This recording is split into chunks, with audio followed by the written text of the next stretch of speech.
К играм Детей Азии готовятся не только спортсмены. Сегодня в Якутском торгово-экономическом колледже для поваров прошел обучающий мастер-класс на тему особенностей национальной кухни стран Азии и Востока. Мастера наглядно показали, как готовить курицу с томатной пастой, запеканку и японский суп. Всего в этом году на игры Детей Азии приедут спортсмены из 38 стран. Питание организуют в 79 объектах общепита. На следующей неделе состоится пробная дегустация утвержденного меню. Я сегодня наблюдаю за работой мастер-класса в стиле азиатской кухни.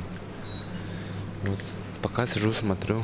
Не знаю, какой национальности будет, но сказали, что там ограниченное блюдо питания будет. Там, если мусульмане, то там это ограничение блюда там питается. Ну, лучше разбираюсь в французском, итальянском, более такие, как сказать, знаменитые блюда.